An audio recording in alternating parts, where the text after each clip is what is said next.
sempurna, di mataku kau begitu indah. Kau membuat diriku kan selalu memujamu.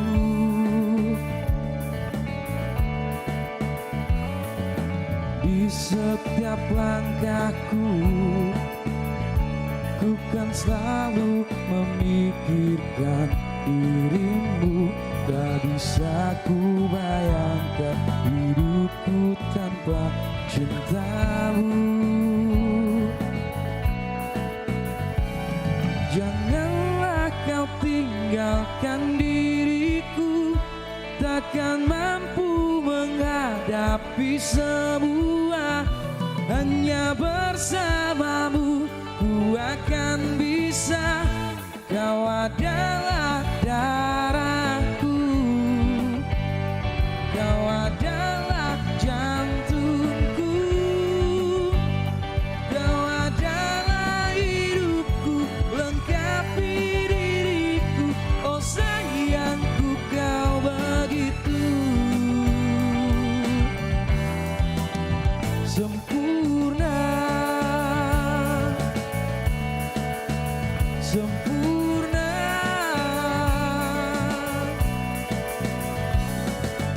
Kau genggam tanganku saat diriku lemah dan terjatuh. Kau bisikan kata dan hapus semua sesalku. Janganlah kau tinggalkan diriku, takkan mampu menghadapi semua. Hanya bersamamu ku akan bisa. Kau adalah darahku, kau adalah jantungku, kau adalah hidupku, lengkapi diriku. Oh sayangku, kau begitu sempurna, sempurna.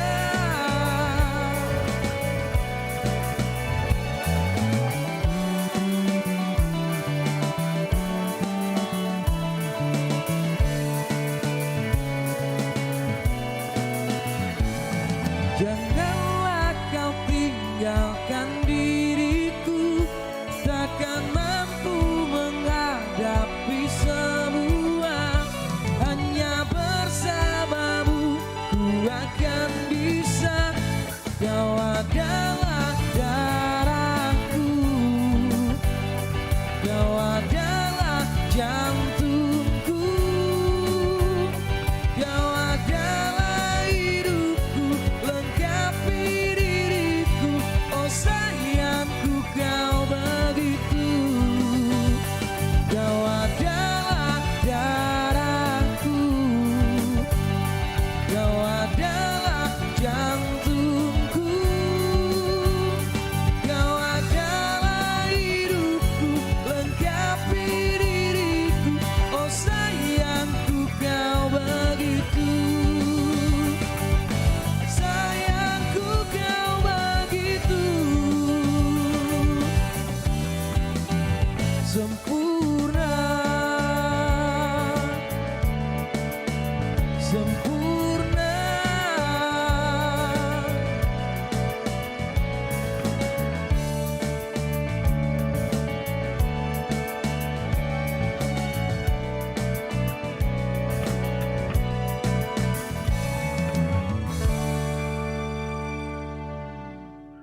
Ya, assalamualaikum warahmatullahi wabarakatuh. Selamat sore pemirsa setia di TV Jogja. Kita ucapkan terima kasih dulu dong ya buat teman-teman dari Symphony Band. Yeay. Terima kasih teman-teman. Saya merasa terpanggil loh tadi. Ada liriknya kan tadi kan, oh sayangku kau begitu sempurna. Buat saya bukan ya? Bukan ya? Kalau ketawa kayaknya bukan deh, nggak apa-apa deh, biarkan suami saya memanggil ya. Waduh asik. Dan tentunya senang sekali nih pemirsa, kali ini saya Latifah Nur Muslimah bisa kembali menyapa Anda tentunya di program acara Dialog Khusus, dan kali ini spesial ya. Kalau tadi sudah dibawakan judul lagu yang begitu sempurna dari teman-teman Simfoni Band, ini juga akan saya kasih tips nih bagaimana sih kemudian bisa menjalani hidup dengan lebih sempurna begitu ya. Tentunya kita harus menjaga kesehatan, kemudian juga perhatian dengan orang lain, memberikan cinta sebanyak-banyaknya, bisa menerima, ikhlas, dan tentunya juga katakan tidak untuk merokok.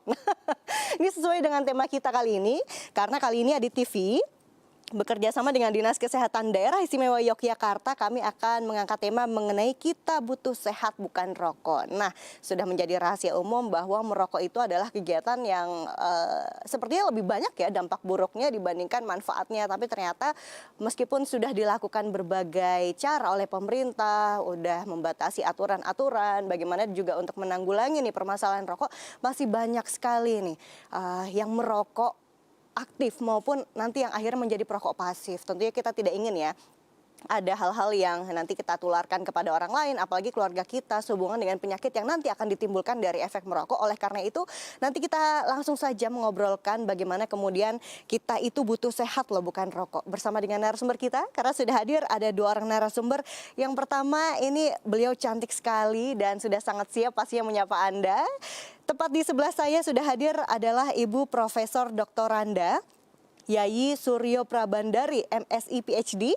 Beliau adalah Kepala Departemen Perilaku Kesehatan Lingkungan dan Kedokteran Sosial Fakultas Kedokteran Kesehatan Masyarakat dan Keperawatan atau FKKMK UGM. Kita sapa beliau. Assalamualaikum, selamat sore Prof. Yayi. Waalaikumsalam, selamat sore Mbak Tifa, selamat sore pemirsa. Ini benar-benar menyediakan waktunya khusus untuk hadir di sore hari ini ya Prof. Iya. Wow, tapi kabarnya sehat pasti? Alhamdulillah. Alhamdulillah Ya, sehat. Dan sedikit terus pilek sih, tapi pilek. tidak apa-apa. Ya. Lagi musimnya ya Bu ya.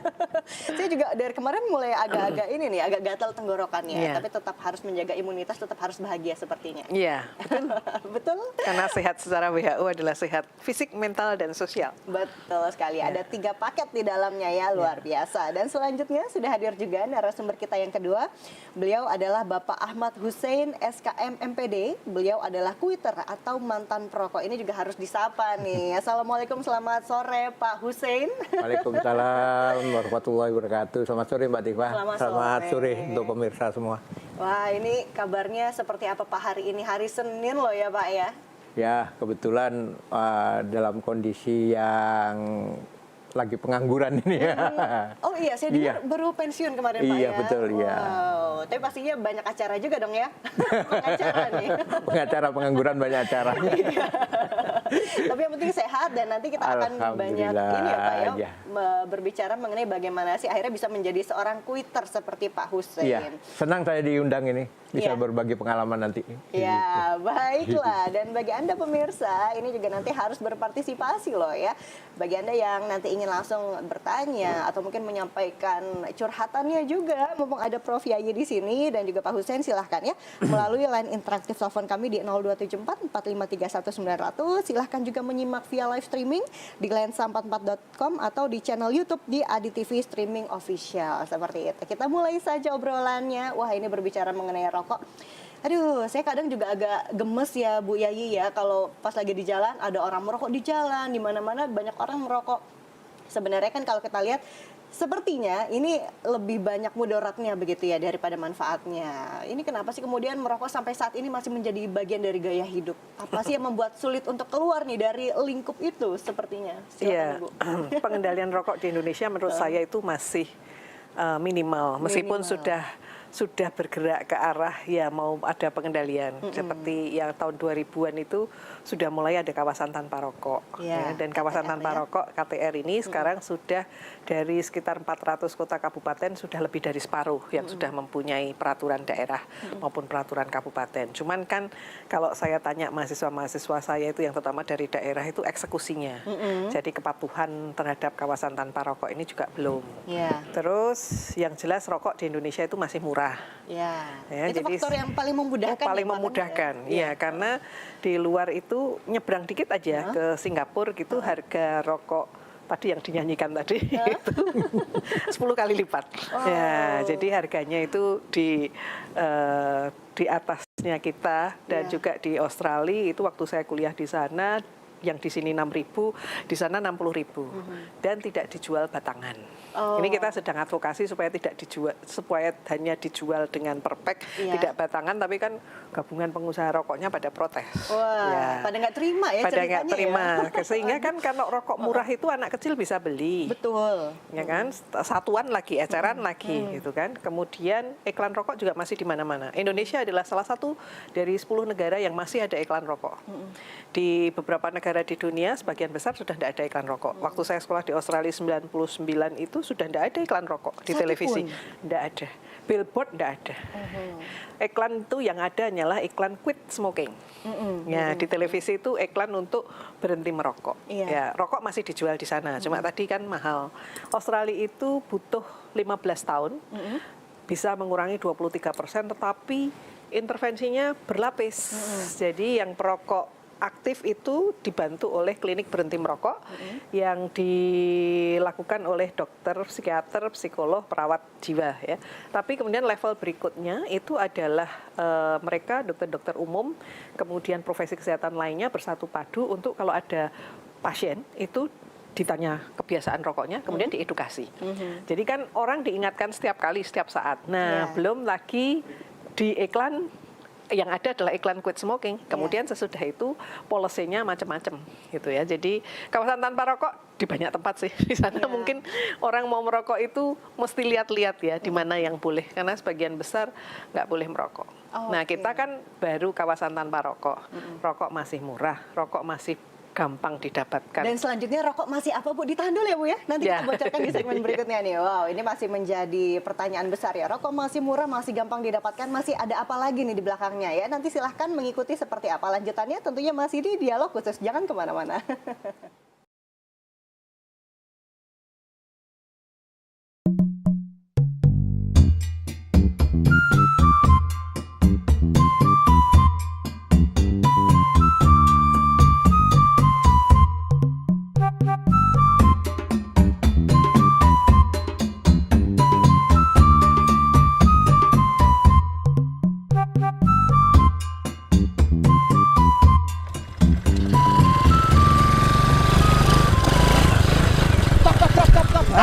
Waduh. Borong apa Mas Pur?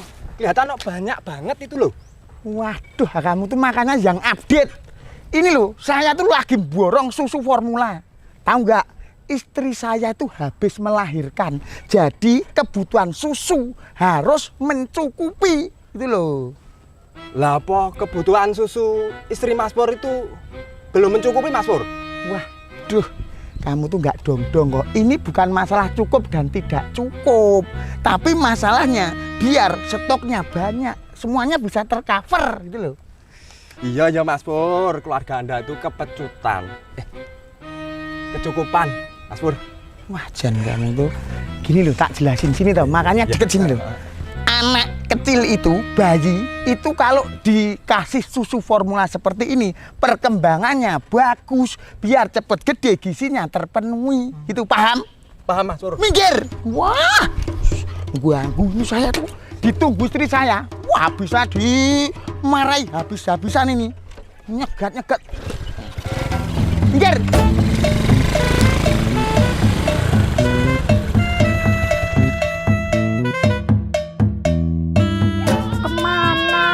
Mas, dari tadi suruh beli susu ya nggak pulang-pulang. Iki loh anak wes nangis, belum minum. Aduh, ngelak. Mesti ditinggal mancing. Awas mengkonek Bali, rasa. Begitu nggih Mas Satria, kita harus banyak mengedukasi dan memberikan sosialisasi kepada masyarakat tentang pentingnya ASI eksklusif bagi ibu dan bayi. Nggih, siap Bu Bidan. Iya Bu Bidan, kemarin itu saya dengar info kalau istrinya Mas Persegi itu baru saja melahirkan Bu Bidan. Oh ya? Kalau begitu mari kita jenguk sekalian melihat kondisi ibu dan bayinya juga. Ayo, sekarang kita ke sana Bu Bidan. Oke, ayo.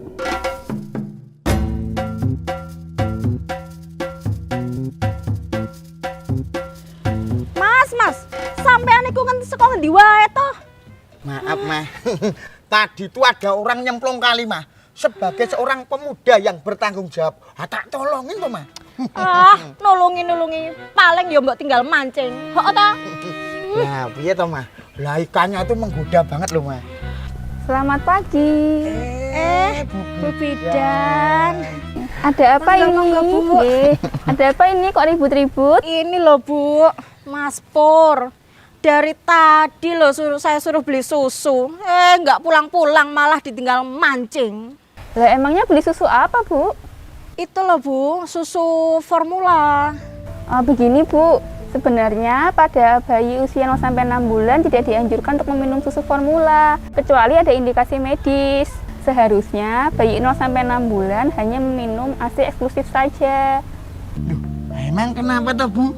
Itu sama-sama susu loh, Bu. Awang di sekitar sini tuh juga banyak yang menggunakan susu tambahan, malah formula lagi. Ya kan? Nah, itu Mas Pur. Memberi susu formula pada bayi usia 0 sampai 6 bulan itu adalah budaya yang keliru. Lah terus kalau ASI eksklusif itu apa Bu? Terus kok kita nggak boleh ngasih susu formula? ASI eksklusif itu adalah ASI yang diberikan pada bayi sejak dilahirkan sampai usianya 6 bulan tanpa menambahkan atau mengganti dengan minuman atau makanan lainnya. Dengan memberikan ASI, maka pertumbuhan dan perkembangan bayi akan optimal, meningkatkan kecerdasan anak, serta meningkatkan kekebalan tubuh sehingga mengecilkan risiko untuk terkena infeksi. Selain itu, untuk ibu juga bagus, bisa mengurangi risiko terkena kanker payudara. Tapi Bu, saya tuh cemas, tertekan, soalnya ASI saya itu kan keluarnya cuma sedikit. Makanya saya kasih tambahan susu formula. Nah, ada beberapa faktor Bu yang menyebabkan ASI hanya keluar sedikit. Antara lain, kondisi psikis ibu yang tertekan, stres, cemas, atau depresi, kurangnya intensitas menyusui, posisi menyusui yang kurang tepat, serta pemenuhan gizi ibu menyusui yang kurang optimal. Nah, itu juga menjadi tugasnya Mas Pur, menjaga seorang istri supaya tidak stres. Supaya apa? Produksi ASINya itu lancar, cukup buat bayinya Mas Pur. Kui Mas, rungokno. Jangan bikin aku marah-marah terus. Iya, Mah, maaf. Oh iya, tadi katanya Mas Pur beli susu. Boleh saya lihat? Oh, ini. Nah, Walah, piye to Mas Pur? Ini kan susu khusus lansia Mas Pur. masa sih, Pak? Mas Pur. Nah, tadi Mas Pur sudah tahu kan apa itu ASI eksklusif? Ayo, mari sama-sama kita mengajak warga dan masyarakat lainnya untuk ikut serta melaksanakan dan mensukseskan program ASI eksklusif.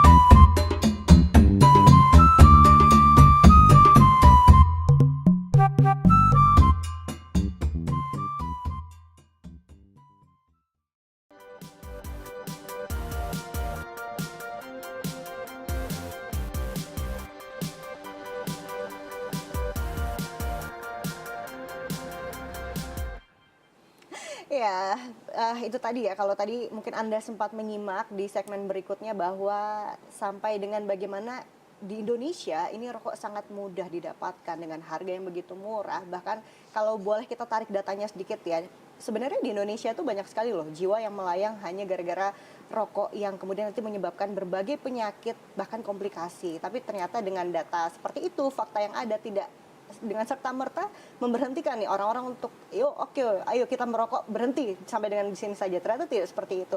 Dan bahkan sampai dengan detik ini pun masih banyak juga pihak-pihak yang masih agak susah ya, meskipun sudah mengklaim saya ingin untuk berhenti merokok, sudah ada niatan, tapi pada kenyataannya tidak semudah itu. Nah, untuk itulah kali ini kami hadirkan tema yang insya Allah akan bermanfaat untuk Anda, karena kali ini ada TV bekerja sama dengan Dinas Kesehatan Daerah Istimewa Yogyakarta. Kami hadirkan tema mengenai kita butuh sehat bukan rokok.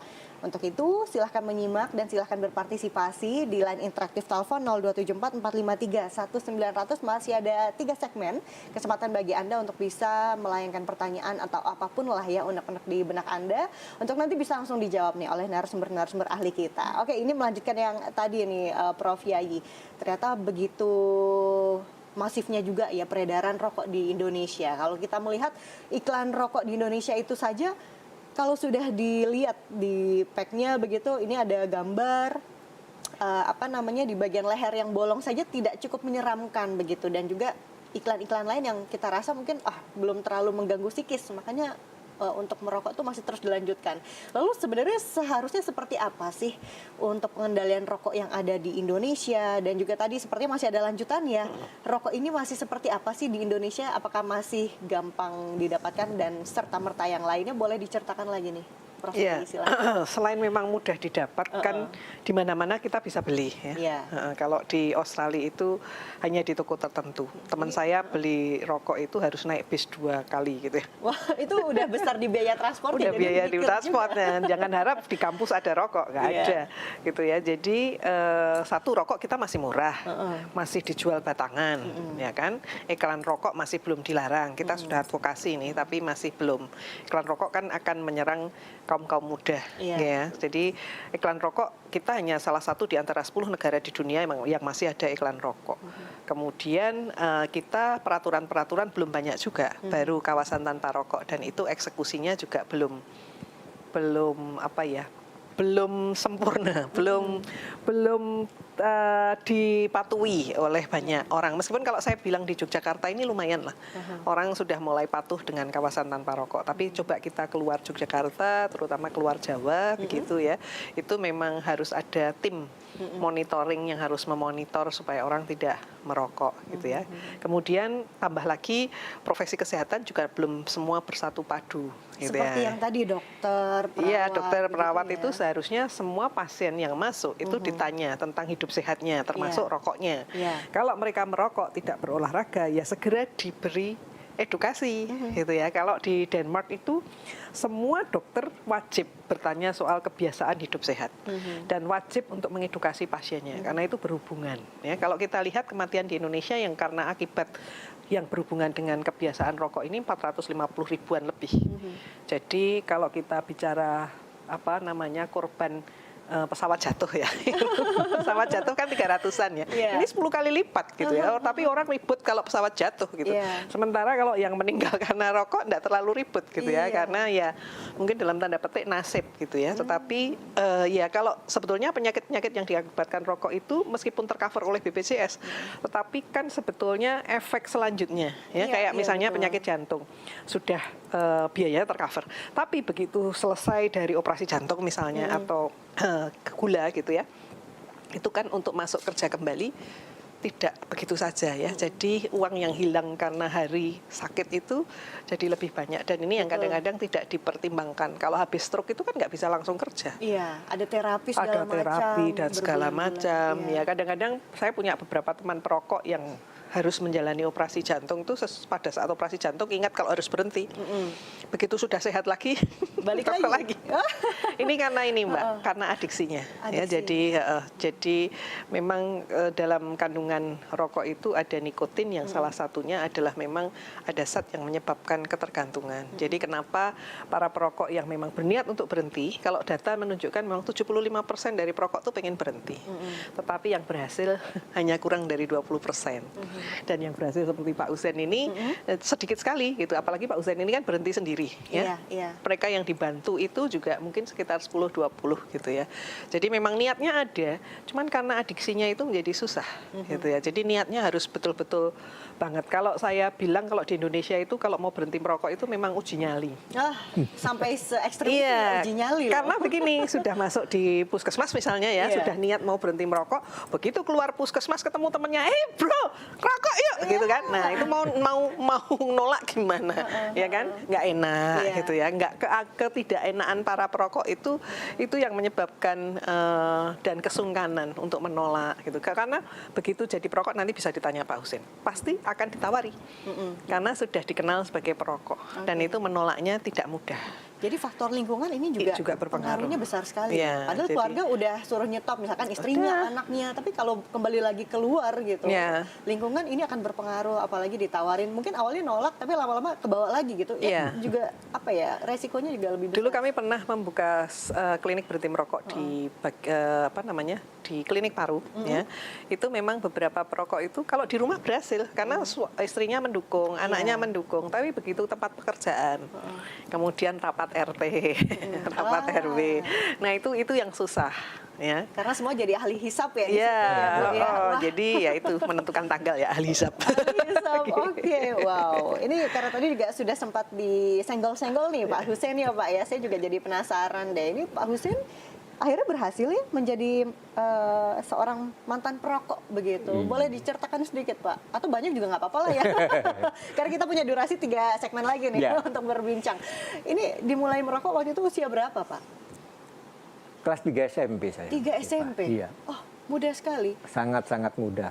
Yang, Karena kebetulan saya kan aktivis pecinta alam ya. Oke. Ya, yang sering naik gunung. Iya. Gitu. Sehingga ketularan itu tadi, lingkungan ketularan senior-senior yang sudah mulai merokok di daerah yang dingin gitu. Ke 73. Jadi tujuannya dulu untuk menghangatkan badan Iya, pada betul. saat naik gunung gitu Pikiran ya. itu waktu itu gitu. Ya. Dan alhamdulillah berhenti tahun 2003. Wow. Iya. Itu berarti totalnya puluhan tahun, Pak. Berapa tahun itu? Wah, kira-kira ya 30 tahun ya. 30 tahun. Dan Iya. setiap hari pasti menjadi ahli hisap itu tadi, Pak. Iya, gitu. Dan saya memang seperti tadi disampaikan oleh Prof. Ya gitu, saya itu satu hari 24 jam paling tidak itu 3 bungkus Iji Samsu atau Jarum 76 kalau nggak punya duit. Oh, Ini lagi-lagi ngomong duit berarti kayak faktor ekonomi, pikirannya gitu loh. iya. Yang penting 24 jam 3 bungkus kira-kira kebutuhan saya waktu itu untuk merokok. Karena betul Prof. Yai tadi bilang adiktifnya sangat kuat gitu. Jadi dulu saya paling benci kalau ditegur disuruh berhenti merokok sama teman-teman gitu kan. Sama Paling istri benci. benci sekali Pak. Sehingga sekarang juga benci kalau lihat orang merokok, tapi saya nggak berani menegur karena saya tahu masalah mereka cukup berat untuk berhenti. Kalau boleh katakan mereka juga sebetulnya kepingin juga berhenti merokok gitu. Saya yakin itu, meyakin karena banyak faktor yang harus dia pertimbangkan. Apa Pak faktor yang akhirnya harus dipertimbangkan? Berarti kan Pak Husein juga mengalami kan? Faktor masalah apa sih Iya. yang paling berat dirasakan? Yang paling penting adalah niat dari hati yang paling dalam dulu, gitu. Saya selalu diskusi dan pernah mencoba beberapa kali karena sakit. Saya lama di Timur Timur, daerah endemis malaria, gitu. Kalau kena malaria itu kan sakitnya bulanan, Iya. gitu. Sembuh laboratoriumnya sudah negatif, efek obat malarianya kira-kira 2 minggu masih terasa berat di kepala seperti orang mabuk, gitu ya. Itu begitu efek obatnya hilang ya merokok lagi. Oh, jadi pelampiasan begitu Pak? Iya. Oh, oke. Itu 3 kali. Dan saya pernah berhenti merokok kira-kira sekali itu 9 bulan. Kambuh lagi, merokok lagi. Wah, padahal waktu itu 9 bulan 9 sudah bulan. benar-benar berhenti. Iya. Yang terakhir adalah saya berhenti karena niat yang paling dalam. Saat saya nonton TV dengan anak-anak dan istri, saya bilang, mudah-mudahan saya bisa menemani mereka sampai punya anak ya, cucu saya gitu ya. Maka saya saat itu, di bulan ini juga, saya lupa tanggalnya, di bulan Mei juga. Jadi kebetulan sekali nih, diundang di Adik TV. Rokok saya yang 1 bungkus tinggal 8 batang, itu malam itu juga saya buang. Oh, untung dibuangnya bukan dihabisin dulu ya Pak ya, tapi langsung dibuang ya Pak saya ya? buang gitu. Iya, Besok iya. paginya biasanya istri saya kalau saya bangun minum kopi merokok, kaget lihat saya tidak merokok. Oh, bertanya-tanya langsung. Bertanya-tanya, saya Iya. bilang saya coba berhenti merokok. Saya coba berhenti merokok. Iya. Sampai di kantor juga teman-teman juga heran semua gitu. Karena tidak biasanya jepitan jari saya tidak ada rokok gitu. Pasti selalu terselip 1 batang rokok gitu. Dan saya terkenal di Poltekkes adalah rokok yang paling luar biasa. Oleh karena itu, niatnya, pengalaman saya, niat hati kita untuk untuk anak-anak dan cucu kita. Gitu. Maka saya selalu berpesan, jangan pernah bangga berhenti merokok kalau cuma 5-10 tahun berhenti merokok. Sampai sekarang pun pemirsa semua, bahwa saya ini masih punya keinginan untuk merokok. Apalagi kalau rokoknya itu bau asap rokoknya adalah rokok mereknya Ji Samsu dan Jarum 76. Maka saya selalu cerita sama teman-teman, kalau ada yang tidak percaya, saya bilang, saya sampai sekarang di kantong saya harus ada permen Fisherman. Oh, seger yang ya. minnya kuat. Ya, betul. Supaya saya tidak berkeinginan untuk minta rokok kepada mereka. Gitu. Jadi kalau kumpul dengan teman lingkungan tadi, Prof. Yayi bilang, maka cepat-cepat saya makan 1 buah permen supaya saya tidak punya rasa ingin minta rokok pada mereka. Sampai sekarang sudah 20 tahun. Pengalihan yang lain ada tidak Pak selain permen? Mungkin Tidak buah atau makanan Tidak yang ada, lain? hanya permen aja karena rokok itu adiktifnya itu melalui mulut kan, ada rasa gitu. Padahal ya pahit sebetulnya rokok itu. Iya. Nggak ada. Oke, ini Ya. saya kembali ke Prof. Yayi dulu. Prof, ini berarti ternyata niat itu penting sekali Oh, ya. sangat penting. Untuk akhirnya bisa menimbulkan kesadaran kita harus berhenti merokok saat ini juga. Ternyata Ya. bisa loh, tadi 9 bulan berhenti meskipun akhirnya kembali lagi begitu ya. Jadi apa sih sebenarnya yang harus benar-benar dikonsepkan dalam diri untuk bisa menjadi seorang perokok yang ingin berhenti? Ada sedikit yang terlupa, Mbak Tifa. Silakan, boleh. Apa 9 bulan itu faktornya bukan karena niat, Ya. karena faktornya masalah ekonomi. Oh, Iya. karena tidak ada budgetnya, jadi Iya, tidak membeli begitu itu Pak ya? mungkin, ya. Mungkin Prof. Yayi Gimana banyak ini pengalaman ini. menanggapinya nih, Prof? Ada perokok-perokok yang lain. Oke, kalau di klinik berhenti merokok itu akan kita tanya dulu riwayatnya ya, karena perokok itu juga ada beberapa jenis gitu ya. Memang jenisnya itu ada yang memang karena untuk pelarian tadi ya, kemudian ada yang memang karena sudah adiksi. Ada yang sebetulnya selain untuk pelarian itu apa ya, untuk ada sesuatu di tangannya, gitu ya. Jadi selalu ada pengalihan yang di tangannya. Sehingga kan kalau kita sudah mengenal perokok itu, kita akan mencoba apa yang kita sarankan itu disesuaikan, gitu ya. Jadi kalau tadi Pak Husen tadi mengatakan bahwa harus ada sesuatu di mulutnya dan kemudian juga di tangannya, nah itu harus kita ganti. Nah, yang kebetulan kalau Pak Husen memilih hanya di mulutnya saja. Iya. Tapi kemudian dari beberapa mantan perokok kami itu juga ada juga yang mengalihkan yang di tangan itu, ada yang seledri, ada yang rumput gitu ya. Jadi kalau pengen diemut gitu ya, itu yang diemut. Tapi memang yang penting tadi seperti dikatakan oleh Pak Husen tadi adalah niat. Jadi kita bagaimana kita menimbulkan niat yang kuat ya untuk itu. Meskipun juga sebetulnya kalau di luar itu juga ada farmakoterapi, jadi dibantu oleh obat ya. Tetapi di Indonesia kebetulan obat itu sangat terbatas dan harus diresepkan dan belum tercover BPJS. Oke. Ya, sehingga belum seperti bisa. apa ditahan dulu ya, Iya. Prof, ya. Nanti kita lanjutkan lagi nih. Ada Iya. 2 kali, mohon maaf Prof ya. Iya. Biar ini pemirsa juga semakin penasaran ya pasti lanjutannya, karena tema kita masih sama mengenai kita butuh sehat bukan rokok. Seperti apa? Jangan kemana-mana setelah yang berikut ini.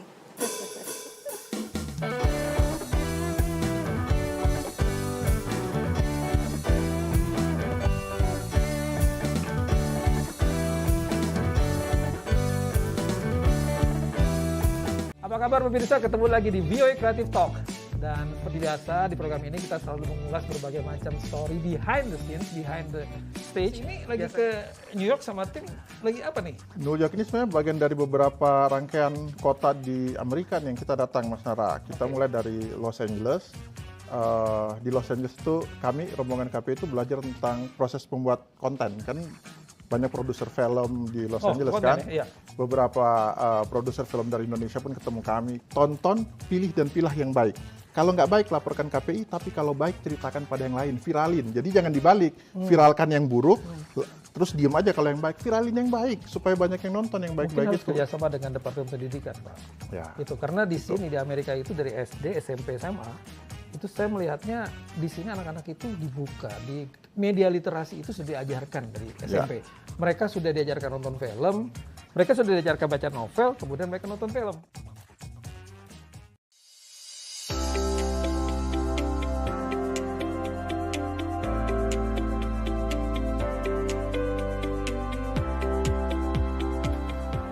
anak muda harus melek berita.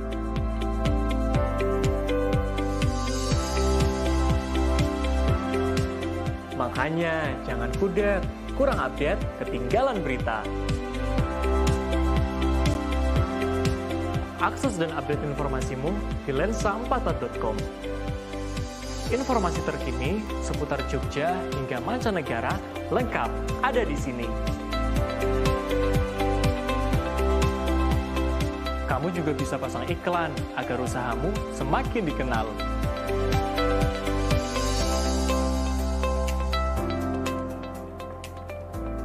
Kunjungi lensa44.com, informasi dalam genggaman Anda.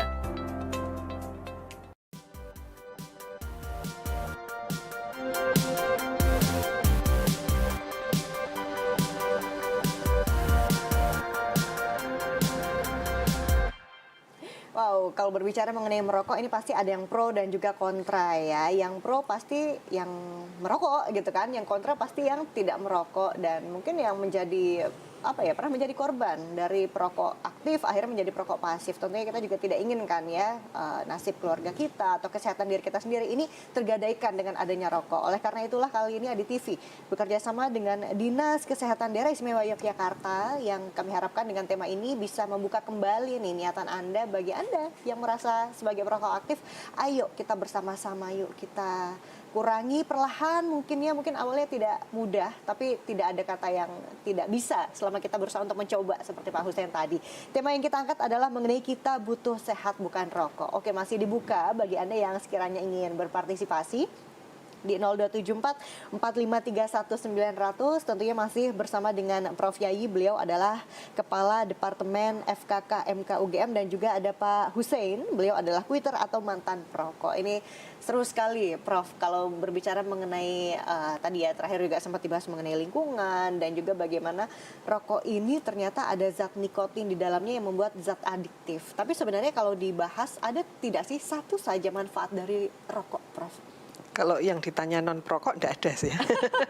Iya, ya. Tapi kalau para perokok itu merasa bahwa rokok ini bisa memicu kreativitas, mengurangi stres. Kemudian yang saya tahu dari teman perokok perempuan itu untuk pergaulan. Karena kebetulan tempat bekerjanya itu banyak cowoknya gitu. Jadi untuk dia lebih mudah masuk dan engage gitu, dia lebih baik merokok gitu ya. Jadi itu dalam tanda petik manfaat. Ya, manfaat yang sebenarnya kan hanya didapatkan sesaat ya. Ya, betul. Begitu. Kalau stres itu ya kan masa mau obat stres yang cuma 5 menit.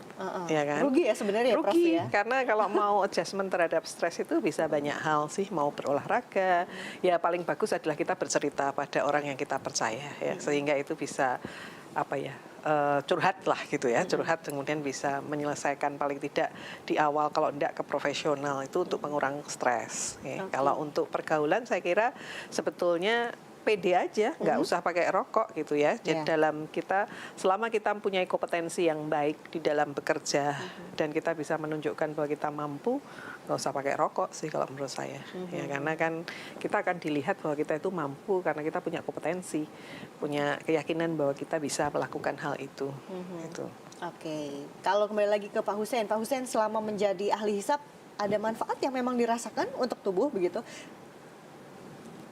Sepertinya nggak ada sih. Nggak ada ya? Kok baru bilang nggak adanya sekarang Pak? Kenapa nggak dari dulu Pak? Ya setelah saya berhenti itu saya merasa berarti dulu hanya rasa nyaman. Jadi rasa nyaman. Manfaat buat kesehatan nggak ada. Nggak ada. Ada rasa nyaman kerja di depan komputer misalnya sambil ahli hisab gitu ya. Nggak tahu enaknya di mana. Saya nggak bisa cerita kok rokok itu enaknya di mana. Hanya rasa nyaman aja pada saat kita pegang seperti Prof.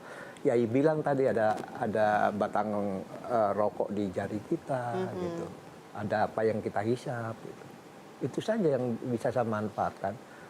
Maka saya berpikir 20 tahun terakhir ini saya berpikir dan banyak pengalaman gitu. Ternyata tanpa rokok itu kita bisa bugar gitu. Jadi saya tidak percaya kalau ada orang merokok yang bisa bugar. Saya tidak percaya. Iya. Karena pasti ada yang terdampak begitu ya organnya ya. Tapi untuk sekarang kondisi Pak Hussein sendiri sehat walafiat, tidak ada kan Pak organ yang nggak ada, alhamdulillah sehat. Terdampak dari ini? Saya seorang penghobi motor, saya bisa naik motor dalam tempo 24 jam tanpa tidur masih kuat. Masih kuat. Ya, jadi badan saya bugar itu. Oke, kembali lagi ke Prof. Prof, ini berarti sebenarnya bahaya yang benar-benar kita bisa dapatkan ketika kita merokok dalam jangka waktu singkat ataupun panjang tuh apa sebenarnya? Kalau dalam waktu singkat itu sebetulnya kita merokok satu batang saja, itu sudah ada beberapa perubahan yang ada di tubuh, termasuk tekanan darah, kemudian ada beberapa hal yang lain lagi. Kemudian kalau dalam waktu yang agak jangka belum panjang sekali itu ya satu adalah bau, ya kan. Kemudian beberapa mengalami batuk-batuk, kadang-kadang juga ada sesak nafas gitu nih. Nanti dalam waktu penyakit-penyakit yang dihubungkan dengan rokok ini memang penyakit-penyakit istilahnya penyakit tidak menular, yang masa menjadi sakitnya itu agak lama. Puluhan tahun begitu? Ya antara 10-15 tahun gitu ya. Jadi kalau merokoknya tadi 15 tahun gitu ya, mungkin dapat penyakitnya baru ketika umur 40, 35 gitu. Tapi untungnya Pak Husein berhenti. Kalau mereka berhenti merokok itu sebetulnya tubuh juga melakukan restorasi, perbaikan gitu ya. Perbaikannya tergantung, kalau merokoknya sudah lebih dari 10 tahun itu ya perlu waktu sekitar 10 tahun juga untuk memperbaiki. Tapi tubuh seorang mantan perokok yang sudah berhenti merokok sekitar 15 tahun itu sama dengan mereka yang tidak merokok. Asal tidak kambuhan ya. Jadi tubuhnya itu akan melakukan perbaikan sendiri. Tapi yang jelas karena penyakitnya itu agak lama gitu ya, sehingga orang-orang kan kalau misalnya kita makan pedes atau makan apa terus langsung diare itu kan 2-3 jam ya. Betul. Ya, sehingga orang-orang langsung gitu ya. Kalau COVID itu begitu kena kemarin kan langsung saja kan orang-orang jadi takut gitu ya. Jadi kemudian pakai masker dan sebagainya. Nah, ini kan nggak kelihatan, bukan besoknya gitu ya. Jadi agak lama. Dan beberapa dalihnya itu saya kena stroke, kena jantung itu bukan karena rokok gitu. Padahal rokok juga berkontribusi karena rokok itu dihisap kemudian masuk di aliran darah itu kemana-mana. Betul. Ya, jadi kan ini sebetulnya bukan zat makanan yang dibutuhkan oleh tubuh, ya. Dan itu masuk sebagai zat asing yang masuk tubuh kita. Sehingga tergantung yang rentan itu yang mana, gitu ya. Apakah kalau di tekanan darah berarti kena tekanan darah ya, tekanan darahnya jadi tinggi gitu ya. Kalau tekanan darah yang tinggi, diabetes yang tidak terkendali, ini bisa menjadi stroke gitu ya. Jadi ke arah sana tapi agak lama, sehingga memang perokok-perokok ini kalau itu masih muda itu aku masih sehat-sehat aja gitu ya. Iya, sakitnya nggak sekarang. Ya, sakitnya itu nanti gitu ya. Dan pada saat orang lain yang tidak merokok itu masih sehat, dia sudah mulai tergantung sama obat-obatan.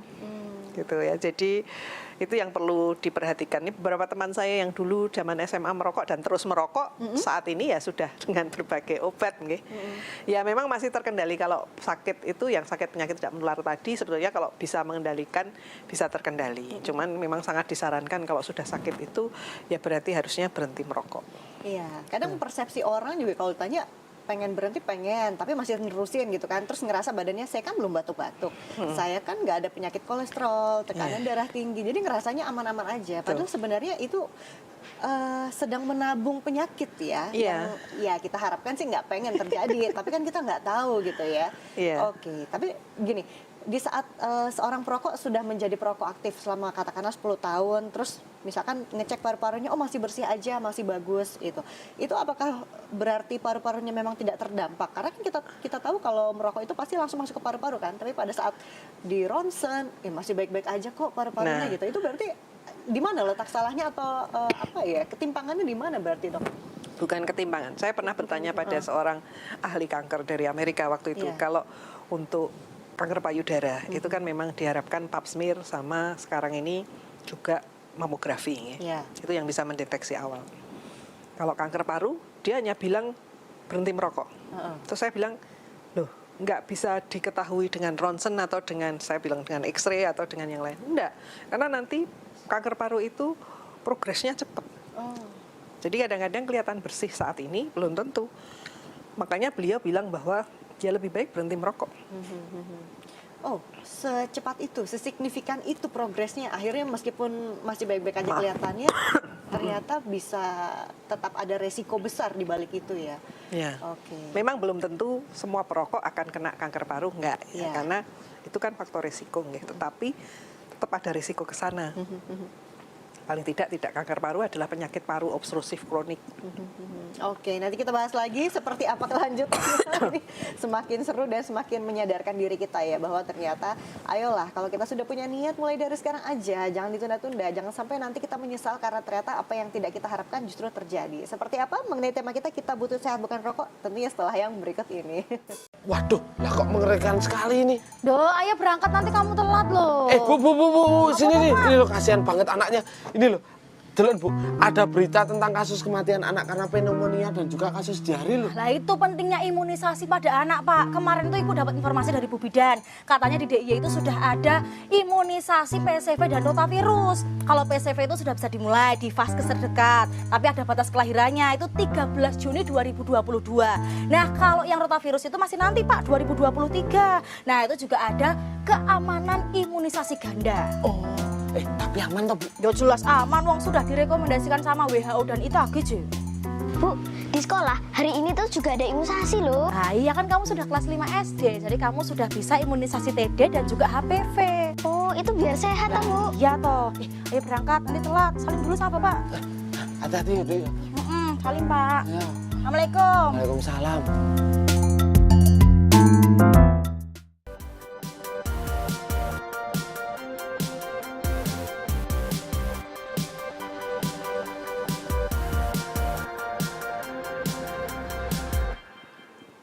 Ya tidak terasa kita sudah sampai di akhir perjumpaan, tapi masih ada satu segmen ya yang harus kita bahas lebih lanjut lagi mengenai tema kita butuh sehat bukan rokok. Karena kali ini ADTV bekerja sama dengan Dinas Kesehatan Daerah Istimewa Yogyakarta. Ini tentunya juga merupakan salah satu bagian dari edukasi ya Prof ya, untuk bisa mengedukasi masyarakat bagaimana sih sebenarnya bahayanya dari rokok, dampak apa saja yang akan diterima kalau Anda masih menjadi perokok aktif. Mungkin bukan dalam jangka waktu singkat 1-2 tahun, tapi bahkan puluhan tahun.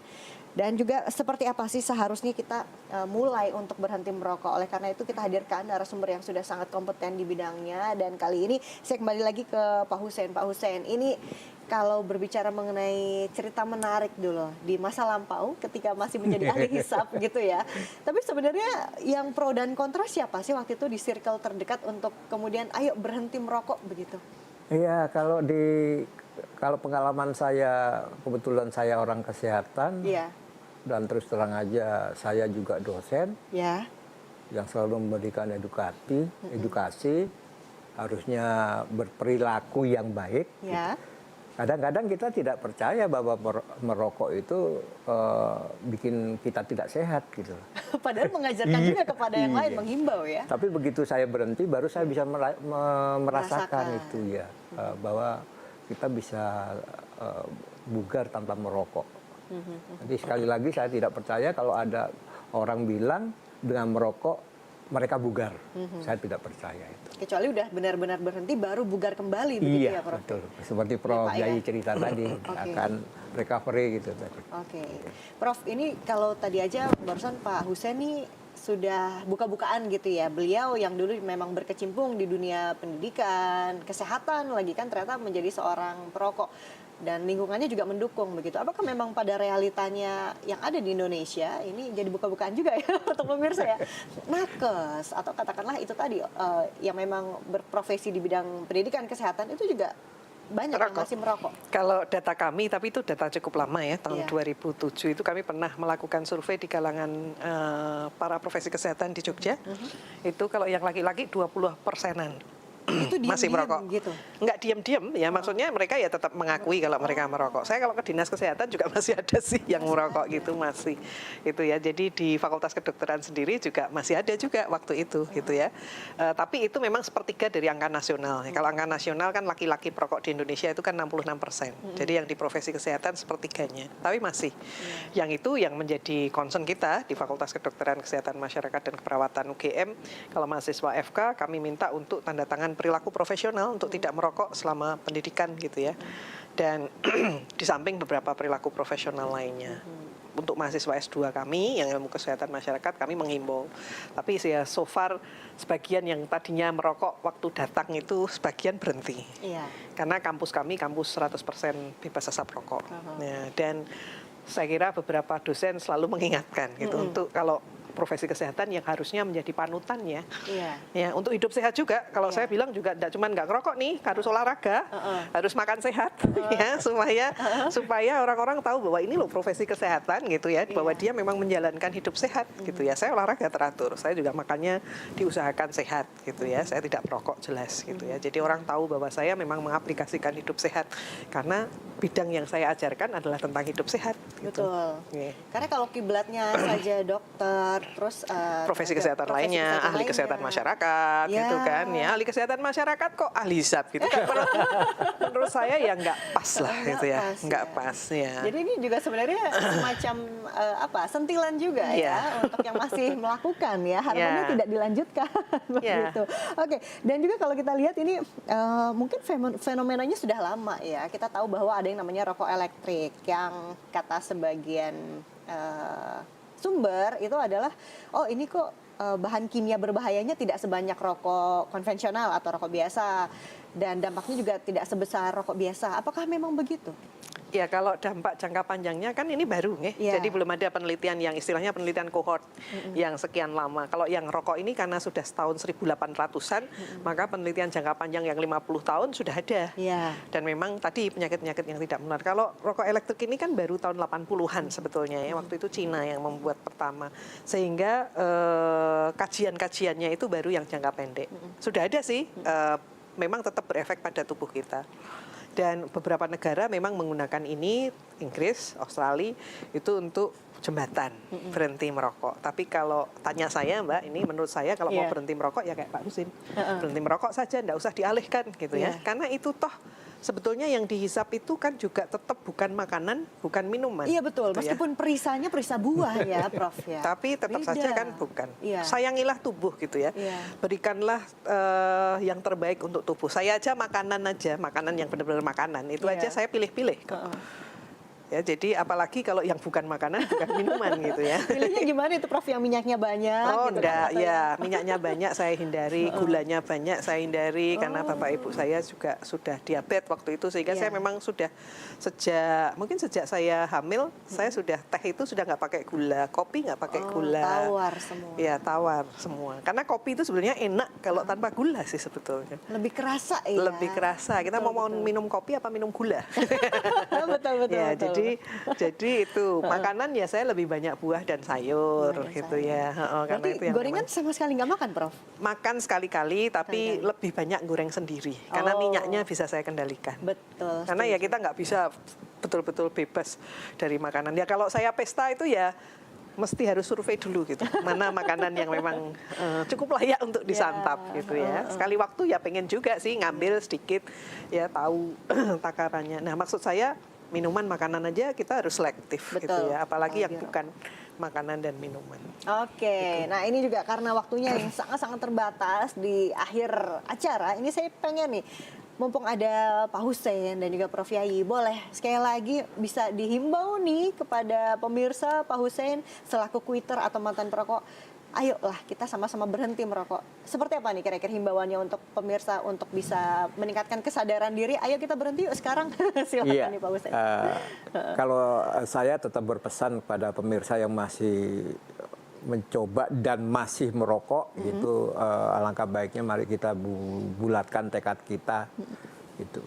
Apakah Bapak Ibu, teman-teman, saudara-saudara, apakah laki-laki apa perempuan, apakah nggak kepingin gitu kita kumpul dengan anak, kumpul dengan cucu, sampai pada saatnya nanti kita memang dipanggil oleh Allah Subhanahu Wa Taala, itu lain masalah gitu. Tapi sudah niat kita ingin menemani anak cucu kita sampai dewasa gitu. Bulatkan tekad kita untuk berhenti merokok, karena tanpa merokok kita pasti bugar. Itu sudah dijamin itu. Ya. Baik. Kalau dari Prof Yayi sendiri, Prof, terakhir apa nih? Ya, yang belum pernah mencoba, nggak usah mencoba. Kalau yang sudah mencoba dan merasa sekarang ini merasa terbantu, pikirlah sekali lagi ya. Tadi sebetulnya efek dari yang dalam tanda petik positif tadi sebetulnya adalah semu gitu ya. Jadi berpikirlah untuk berhenti merokok dan tidak usah diganti dengan yang lain. Kalau Anda merasa Anda sudah olahraga, sudah makan sehat tapi tetap merokok, efek dari olahraga dan efek dari makan sehatnya itu jadi tidak optimal. Jadi tidak usahlah pakai alasan gitu. Saya kan olahraga, jadi saya tetap merokok gitu ya. Sayang gitu malahan olahraganya ya. Jadi berhentilah merokok kalau memang ingin sehat.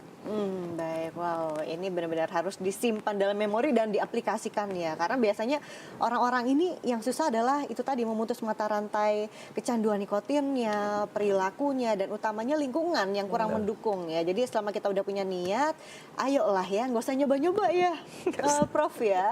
Apalagi yang masih muda nih, ayolah sayangi tubuh kita, pikiran kita, masa depan kita. Saya jadi terharu tadi kalau Pak Hussein ini menyebut ada unsur keluarga ya. Kadang tuh jadi terenyuh sendiri dan justru karena ada kehadiran dan kita memikirkan orang lain di sekitar kita, kita jadi benar-benar mau sadar diri gitu. Harapannya juga seperti itu ya. Oke baik, terima kasih sekali ini Bapak Ahmad Hussein, SKM MPD. Beliau adalah quitter atau mantan perokok. Terima kasih Bapak sudah berkenan hadir. Berbagi banyak sekali cerita tentang masa lampau yang ternyata bisa diambil hikmahnya. Dan juga terima kasih sekali ini Ibu Profesor Dr. Randa Yayi Suryo Prabandari MSc PhD. Beliau adalah Kepala Departemen Perilaku Kesehatan Lingkungan dan Kedokteran Sosial Fakultas Kedokteran, Kesehatan Masyarakat dan Keperawatan atau FKK MKUGM. Terima kasih sekali Prof Yayi ini sudah meluangkan waktunya juga di sore hari ini untuk bisa menyapa pemirsa dan juga mengedukasi lagi. Semoga apa yang sudah kita obrolkan hari ini bisa bermanfaat dan bisa diambil benang merahnya. Dan teruntuk Anda yang masih menjadi perokok aktif ya, jangan biarkan sekitar Anda menjadi perokok pasif, apalagi sampai membiarkan masa depan Anda dan juga keluarga Anda itu buyar hanya gara-gara urusan rokok seperti itu. Dan akhir kata, saya Latifah Nur Muslimah, mewakili kerabat kerja yang bergegas harus pamit. Terima kasih dan sampai jumpa. Ini dia persembahan dari Symphony Band. Hadapi dengan senyuman semua yang terjadi, biar terjadi. Hadapi dengan tenang jiwa, semua kan baik-baik saja. Bila ketetapan Tuhan sudah ditetapkan, tetaplah sudah. Tak ada yang bisa merubah dan takkan bisa berubah. Relakanlah saja ini, bawa semua yang terbaik.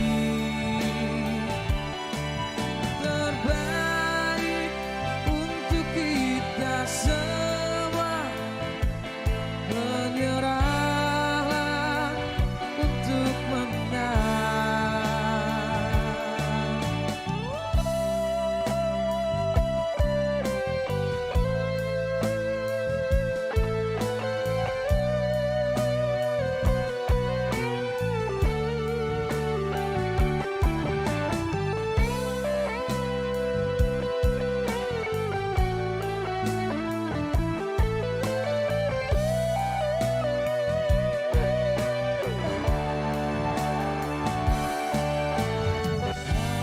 hadapi dengan senyuman semua yang terjadi, biar terjadi.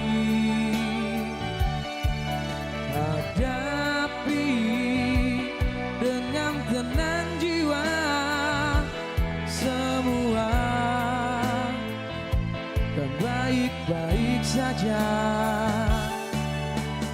Bila ketetapan Tuhan sudah ditetapkan, tetaplah sudah. Tak ada yang bisa merubah dan takkan berubah.